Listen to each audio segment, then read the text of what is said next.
Thank you, Madam Chair, distinguished colleagues. It has been said that something as small as the flutter of a butterfly could cause a typhoon halfway around the world. Now imagine then the impact that we as a current generation, both young and old, could have if we would give it everything to fight for a sustainable and peaceful future. We have to start realizing that the future is not something we enter. The future is something we create. That is why today, Eefke and I, as Dutch youth representatives to the UN, will speak about the equity that can be created through intergenerational collaboration and how this can empower the lives of young people worldwide.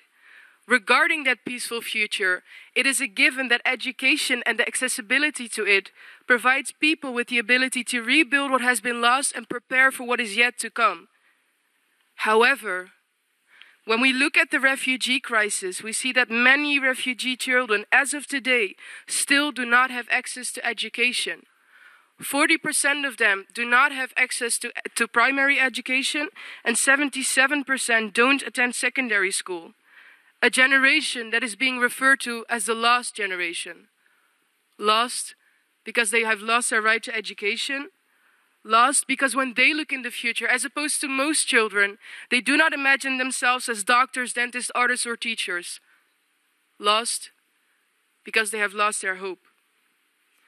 Madam Chair, as a young person myself, I can only imagine the amount of cynicism that would make its way into the life of these young people.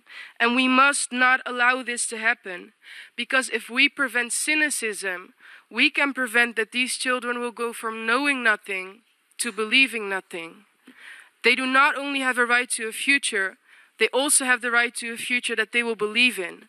The obstacles for young refugees to go to school vary per region, and this is why it is crucial for us to have a tailor-made strategy for every region to provide education.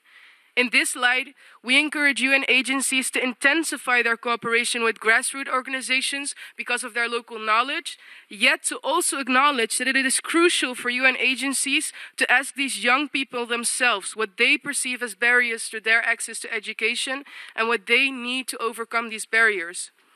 We believe this form of collaboration could help provide a better accessibility to education for young people and thus provide them with a better future. Because as we said earlier, we have to start realize that the future is not something we enter. The future is something we create. And I now will give the floor to my colleague, Eefke.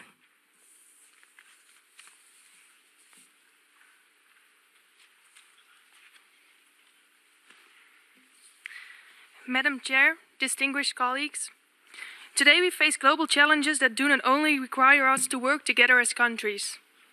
We need to work together beyond cultures, beyond borders, and something we tend to forget, beyond generations.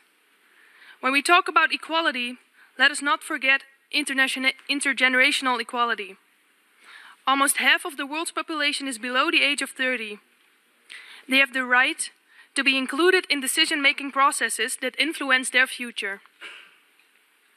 They do not only want a seat at the table, but a voice that's being taken seriously and that is equal to that of older generations. My colleague and I spend a lot of time talking to young people. They often tell us how much it scares them to think about the impact we as humans have on the environment. Despite this fear, they are marching. Our fathers and our mothers learned their habits of treating our planet in a certain way from their parents, and their parents before them. We now see that the younger generation has the courage to try and break these patterns. All over the world, they are standing up. Hundreds of thousands are protesting, striking from school, and letting us know they are a force to be reckoned with. Right now, I am 23 years old. My colleague Hajar is 19 years old. If you are older than us, it means that you were once our age. We, the younger generation, are often being told that we are the future. We would like to remind you that humans grow older than ever and that you are the future too. Now it's not the time to point fingers at each other. We will need your expertise and your experience, and you will need our activism, energy, and activity. The World Youth Report shows what young people are capable of, if only given the opportunity. Let us not squander their potential. Investing in youth is investing in our common future. One where intergenerational equality is not only a point on the agenda, but a reality. The children of the world are marching. We can either stand still on the sidelines or march with them. Thank you.